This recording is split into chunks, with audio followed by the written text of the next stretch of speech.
quickly either inhale that or Right. whatever you could do, right? Sure. So, but it's interesting. I mean, so we were talking a little bit earlier about well, it brought up this thought of, when people date today, Yeah. you pull up your phone, Yep. you swipe through it, see Yeah. a million people. Right. Every swipe, every couple inch movement Sure. of your finger is a human being Yeah. that has a life, a Yeah. history, a past, and a future, right? That you could essentially affect, right? At your finger. Yeah. Boom, boom, boom, boom, like people just Yeah, swipe yeah. through like crazy, right?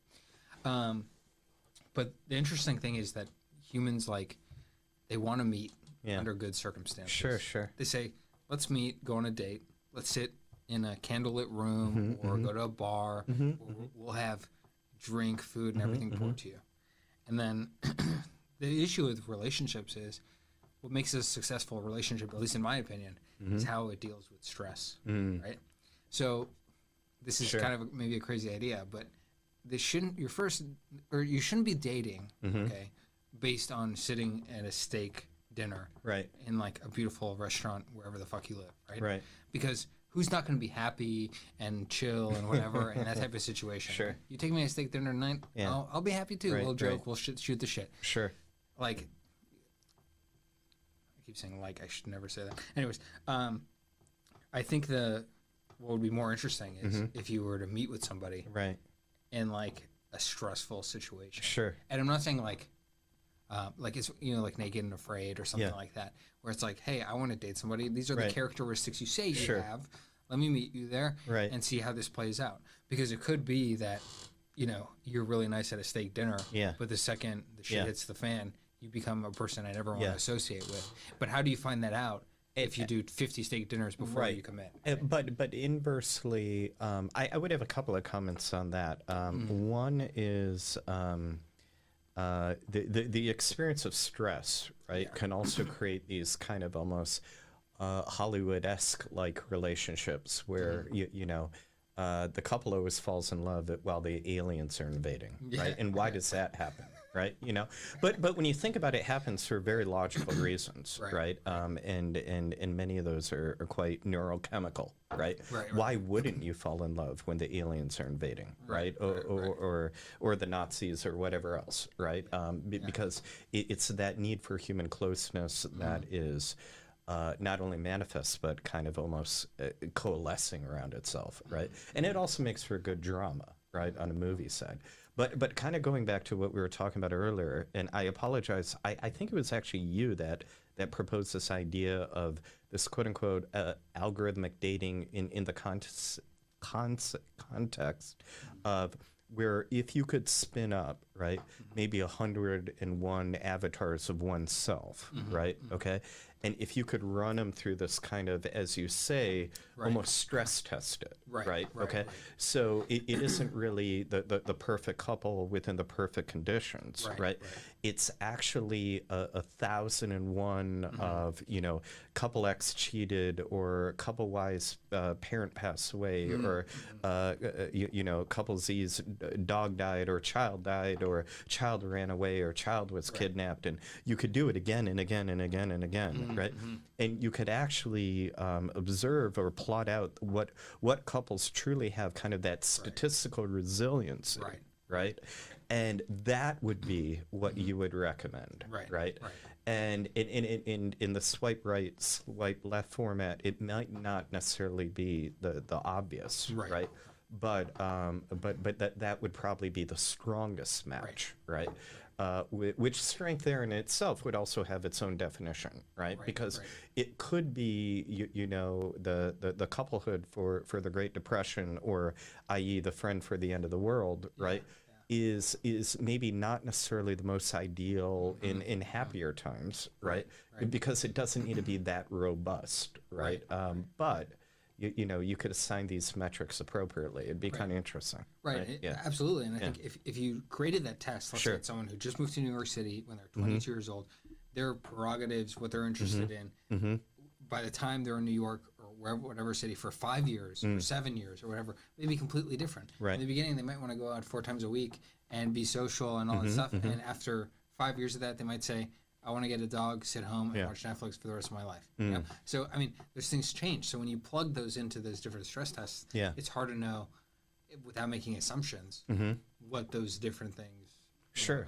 So, yeah, I think it's super interesting. And I mean, but it also begs the question, right? If you have the technology to do something like that, will humankind even favor having two people being in a relationship? Right? I think there's definitely a strength by creating a unit. You kind of let go of this courtship piece of your life, and you focus more on maybe whether it's raising a family or advancing yourself or whatever it might be.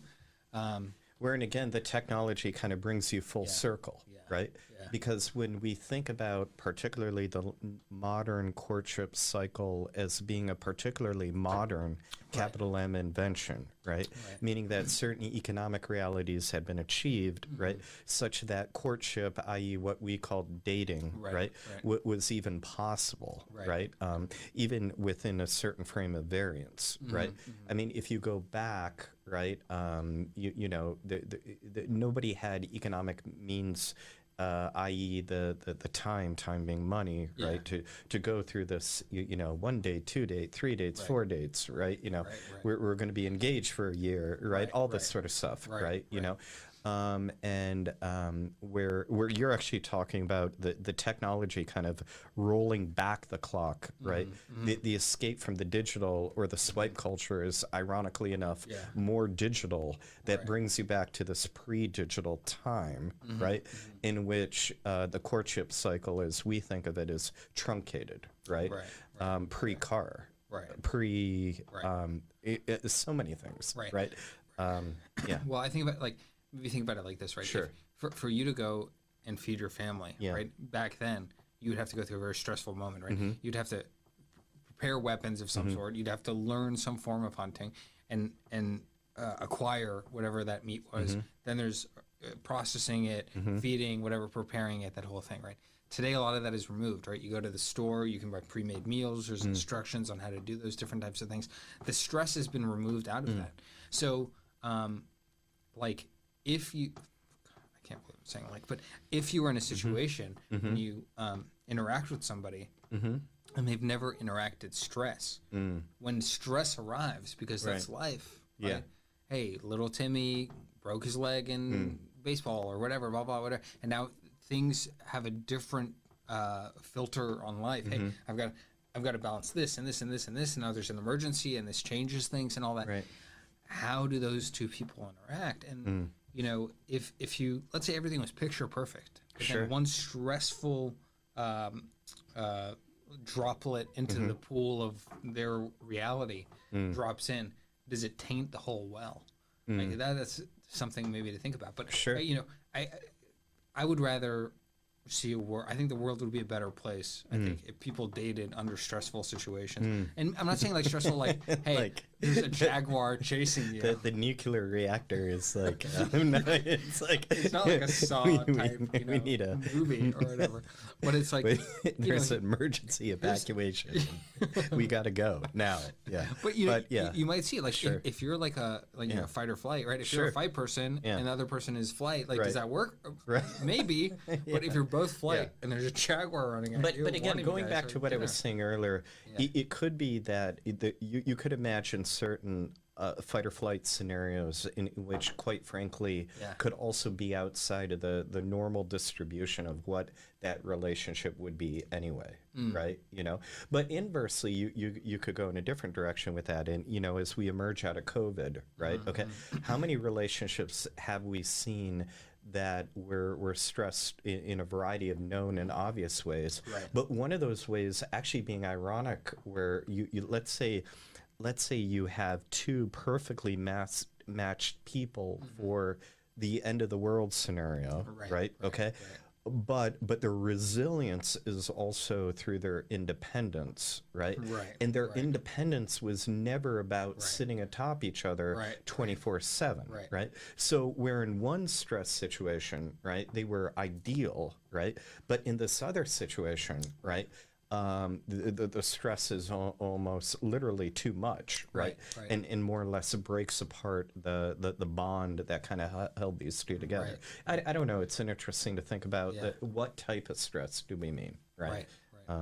No, absolutely. And I know exactly what you're talking about from previous experience from family relationships where you'd have one, a family that has been living a certain way, and then one person gets sick, so then they're home all the time, and it changes the relationship. So instead of them in the morning, hey, how are you doing, honey? Let's have breakfast together. The person leaves for the majority of the day, comes back in the evening, has dinner, do their own thing and dissipate, versus being in the same exact place all day for 24/7, eat, shit, sleep, whatever it is. And then there becomes this question of like, do I like this person under these new circumstances? Right? So that's another thing as well, right? Maybe if you're dating someone, you should date them with the final form of your expectations, right? Like if you don't like going clubbing, don't maybe, like I'm just saying, like, but how do you truly know what that final form is? Well, and that person will affect it. And I think there can be a lot of manifestations. I don't know if final form dating. I think it would be kind of like trying to find the dating equivalent of the unicorn in the woods, right? You can chase forever, but it's forever going to be one thing away because you as yourself are never truly a final form, right? And particularly as your life is being extended and changing, longevity and everything we talked about, et cetera. It's the unicorn is always just kind of right over the next glen, right? And you're never really going to catch up with it, or truly know it because you won't see it, right? At some point, though, we need to talk about the universality of the unicorn in so many different cultures, but maybe not today. Right? But I want to throw that out there.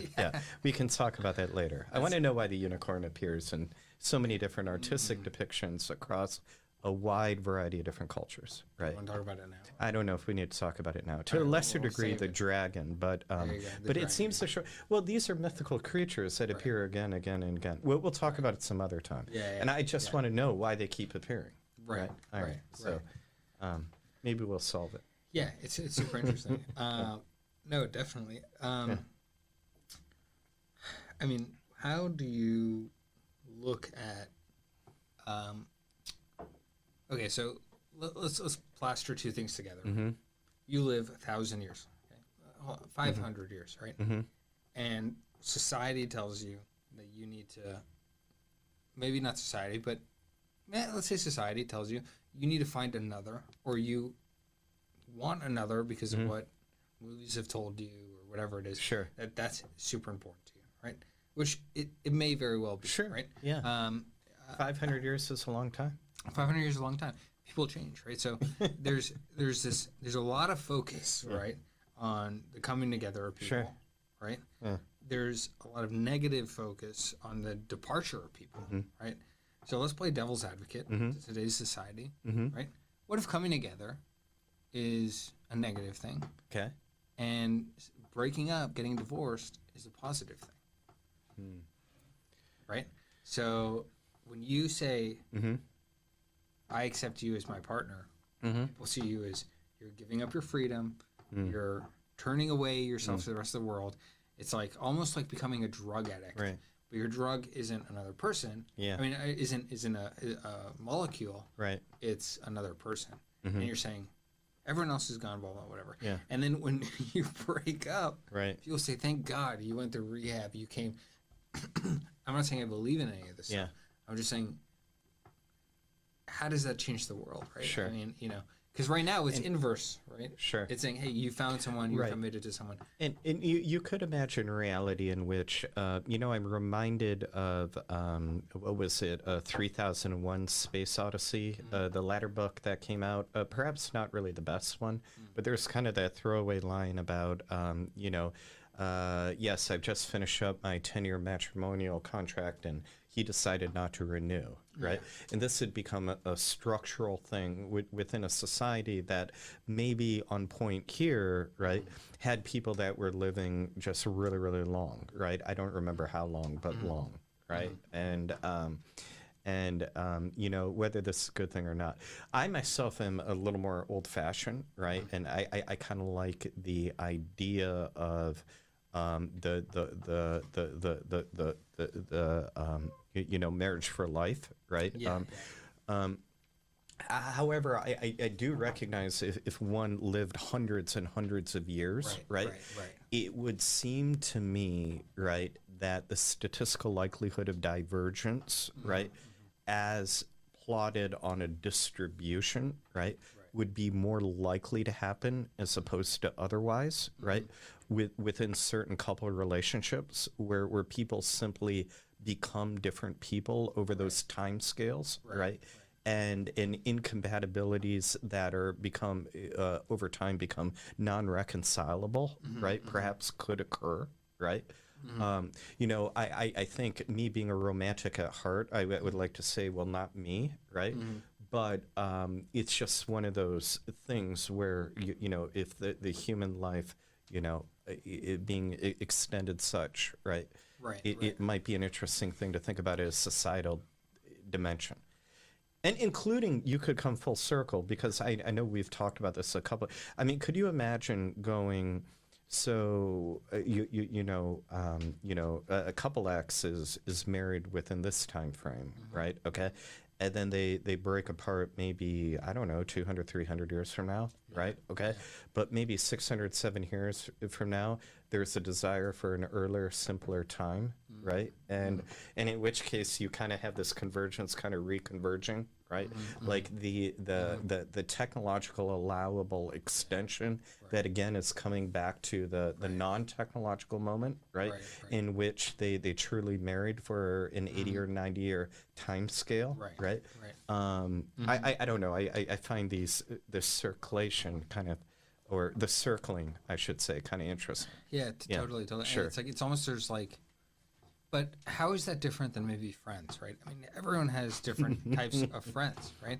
I mean, I thought you meant the TV show. Okay. No, it's like, all right. I mean, which would be its own metaphor, but yeah, sure. No, but I mean, sure. really, I mean, if you think about, you know, you probably have some friends that you'd go out to a bar with and have a great time, and other friends that you could talk about deep issues, and they may not be the same person. They're different people.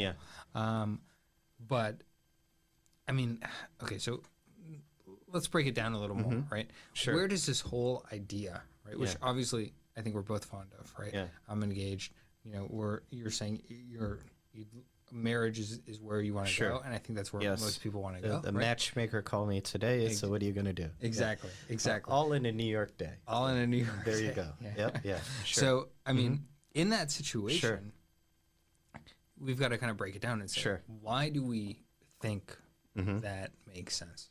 Why do we think that, why do we believe what we believe?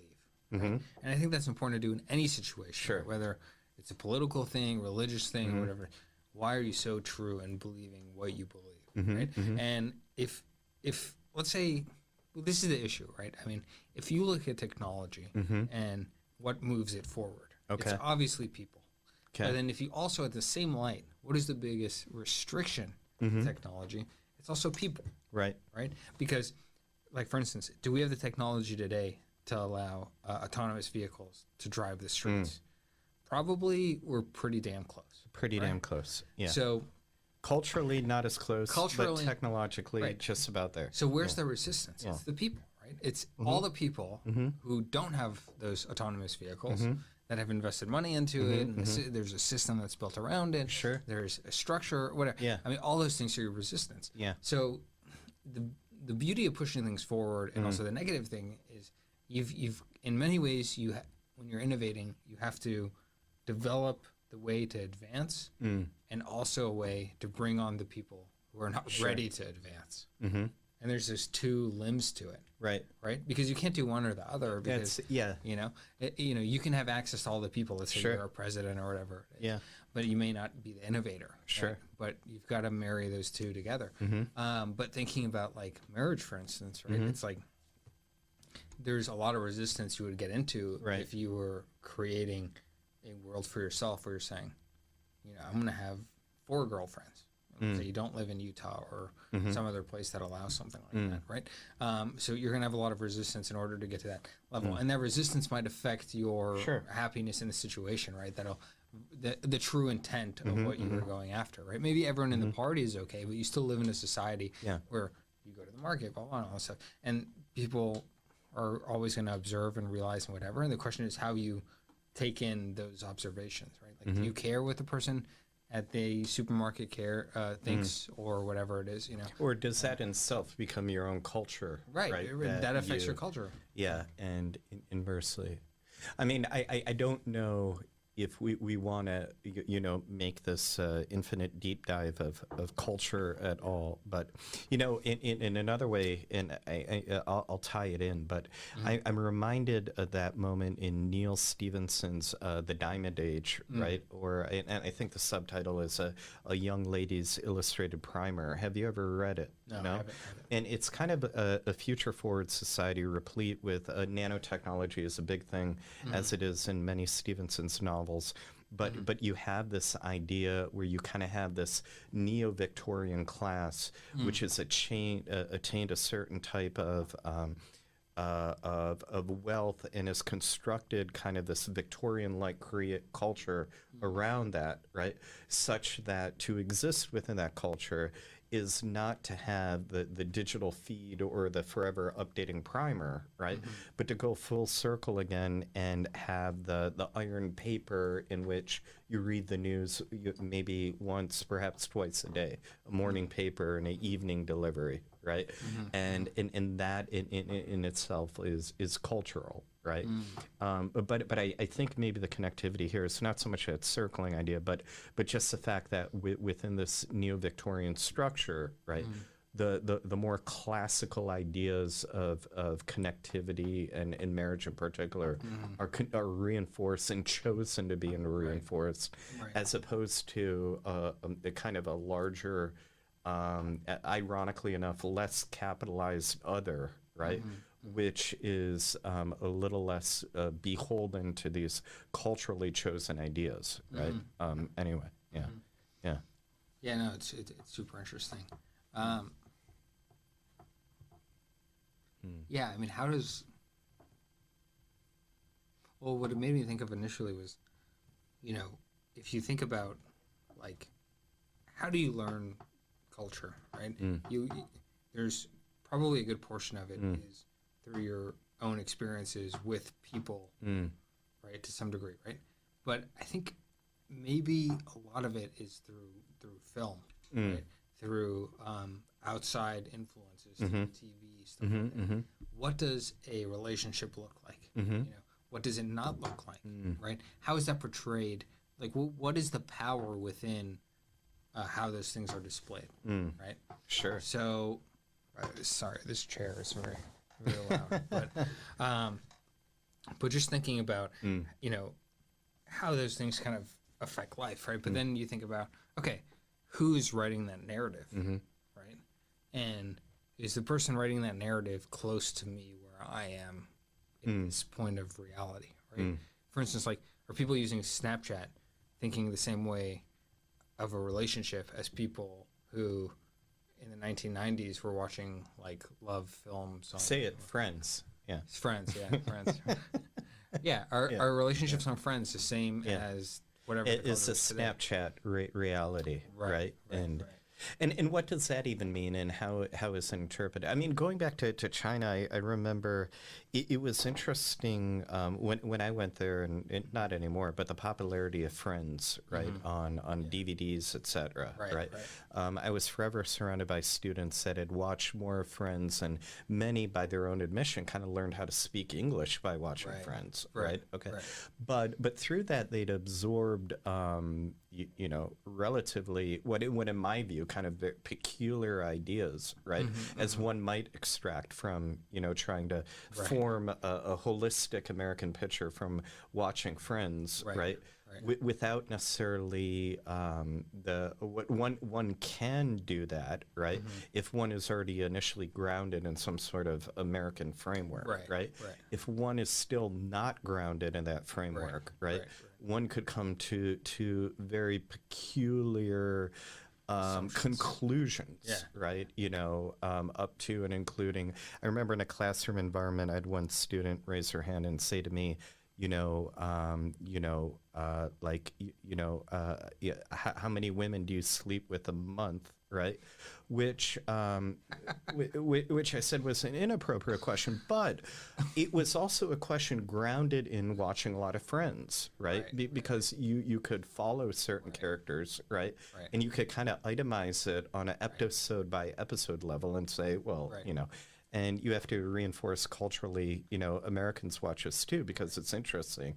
It's not necessarily indicative as a one-to-one episode ratio of reality. Well, it cannot exactly reflect what someone is already living because when they're watching something like that, they're looking for an escape or controversy or something that varies slightly from what they're typically used to. Right? So if they're saying, okay, my relationship is whatever it is, but then this theoretical relationship on the TV is, there's a lot of similarities to myself that allow me to understand it, but then the tweak of what it is could be to somebody from, let's say, that culture saying, oh, that's interesting, or it's different enough that it's outside of the realm of possibility within my relationship. But then somebody who's not attached to that culture might say, oh, that is what the culture is, which is kind of interesting itself, right? Because then if people, like, what happens to society outside of the initial society that say that's how it is, and they use that as their baseline. So, oh, it's fine that this person cheats on this person, or this person is a total whatever, or whatever, right? Whatever the basis of the conversation is. So that's also that, because it's got to be provocative in some way for somebody to watch it, for it to gain relevancy, for it to expand to another country, right? Sure. But maybe we could also, not to, although I suppose at one point I got a master's in cultural studies, it only becomes so interesting for so long, right? If you will. So, I mean, one can talk about cultures and translation between cultures forever. Right. It's super interesting, right? Because it is interesting, but as I've said more than once, it's also a little cliche, right? Because translations are inevitably fraught, and the answer is never perfect, right? And cultural translations, one to the other, are forever again fraught and never perfect, right? And that always ends up being the ultimate answer, right? That in itself never really changes, right? The example of translation to translation might change in its particularities, but the answer always remains, kind of fraught and, not exacting in that movement, right, between different cultures. So your endpoint is always kind of the same. Well, interesting, right? And I guess it's also the influence of that observing culture that affects that person's thought processes, how they visualize what they're seeing. So you might see something as, let's say, for instance, there's a culture where open relationships are the norm. You see someone in another culture that is cheating, and you don't understand the problem with it. Because the problem in the observed culture is that that's not allowed. So it's interesting, but obviously there's an affection. There's an effect across the two, right? But one thing I keep thinking about on a more general level is, like, we're seeing, globalization, obviously that's a thing and whatever it is, right? But what happens in 1,000 years from now where flight between different places, right? Like, assuming, let's say, Elon Musk, the rockets are set up so you can fly from here to Shanghai in 30 minutes, or London in 25, whatever it is. How does that change? And it's affordable. Right? Let's say people are living for it. If I could, I think you're making a couple of assumptions there, many of which I am willing to go along with in kind of a future positives frame, right? First of all, the world has been increasingly connected and then disconnected many, many times over, right? Okay? And this up and down has been part of the human experience, right? Furthermore, 1,000 years from now is also, again, a time scale in which the question you ask could go writ large and become unusual in its own right? Like, we can imagine many trajectories, including humanity going to the stars, right? Earth kind of going back into a Middle Age moment, right? You know, Earth actually being less interconnected than if it's ever been, but humanity writ large amongst the stars is more or less connected according to its own continuums, right? You know, you know, faster than light technology being found and lost and found and lost and again and again, all these different things, right? You know, and I think to even look within our own lifetime, right? We've seen this idea of, you know, the supersonic, the Concorde, right? Flying and ending, right? But then now United Airlines is purchasing, what, 22 booms and what have you, and it's coming all back again, right? So you had this up and down behavior, right? At least on a time scale, right? Not necessarily about the phone in your pocket being immediately connected to everything else, right? But the physical manifestation of you, right, was perhaps better off, particularly being in a place like in New York, right? Might have been better off, say, in 82, right, in wanting to quickly get to London and wanting to quickly get to, as I learned, you know, the Concorde went to 3 places? Yeah, I think it only traveled over the Atlantic, right? No. Well, yes, okay, but London, It only could, yeah, but London New York. to Paris, and then Bogota, Oh, really? Wow. which is kind of interesting. And the issue is the sound, right? No, the issue was the economic connectivity. Wait, was it Bogota or was I it? thought it Where the was sound, Hugo because Chavez? if it flew over anything other than the Atlantic, it would cause a disturbance. Right, yeah. That was the issue. Remind me again, not Colombia. Where was Hugo Chavez from? Shit, I don't know. All right. Do you know? Hugo Chavez? Yeah. Sounds about right, Colombia. Okay. So I want to say, but those were the 3 sites, right? Yeah, Venezuela, not Colombia, Venezuela, right? Yeah. So those were the 3 sites you could fly to with the Concorde. Oh, but didn't it fly from New York also? Yeah, no, absolutely. I mean, sitting in New from New York, York. Oh, right? I I'm see, I saying see. you sitting in New York is having I a see, I physical see. reality. Right. Yeah, Venezuela. Right. Yeah, It's thank you for interesting. that. Yeah. It's interesting. Yeah, thank Sure. you, definitely. Yeah. Yes, definitely. I think. Yeah. But okay, so the whole point was revisiting Yeah. of these technologies Yeah. as things move forward. Okay, Yeah. but once globalization. Yeah. Right. Right now we're like in this weird moment. Right. We've got a lot of questions of identity, of race, of systems, of governments, of all these different But we've things. always had these questions. We've always had these That's kind of cliche. But I don't really like the present moment as being different from other moments because I don't honestly believe it. No, but if anything now it's getting closer. Closer to what? Okay, let's think about this, right? 20 years ago, there wasn't Facebook, so you could go pull up and think about, see what people in the Middle East or Asia or wherever were thinking about. Sure. Right? And are we going to move into this place where there's one government? Maybe there's one governing global law, right? But the corporations are essentially the... Sure. But if I could, I think even this idea has its own cyclicality to it. It doesn't require Facebook. Yeah. It doesn't require a smartphone, right? The idea of world governance comes and goes, right? And, a tribe in North America would never fight one in Asia because they could never reach each other.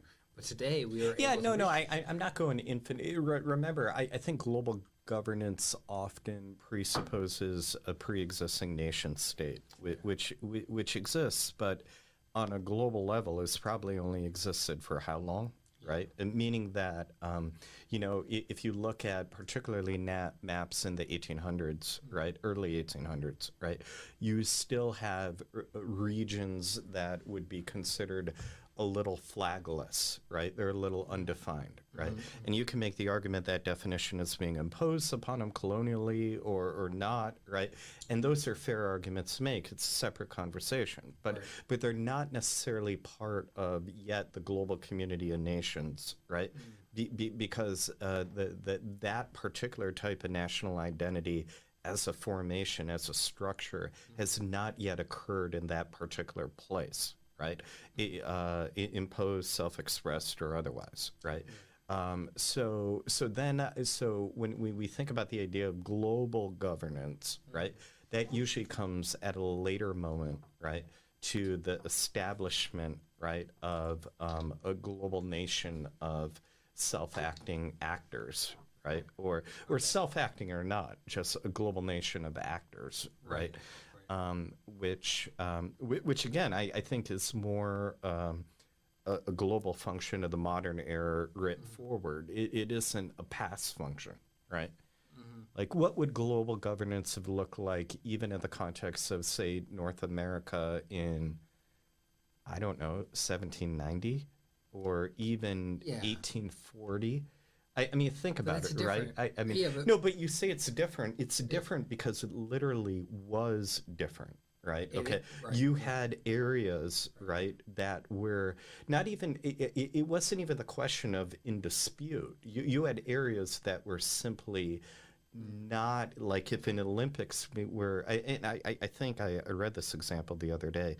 If an Olympics were being held, right, okay, most of the world wouldn't show up, right, by virtue of the fact that most of the world didn't really have what was a modern national flag at that time, right? Which is not in any way to suggest any form of backwardness or others, right?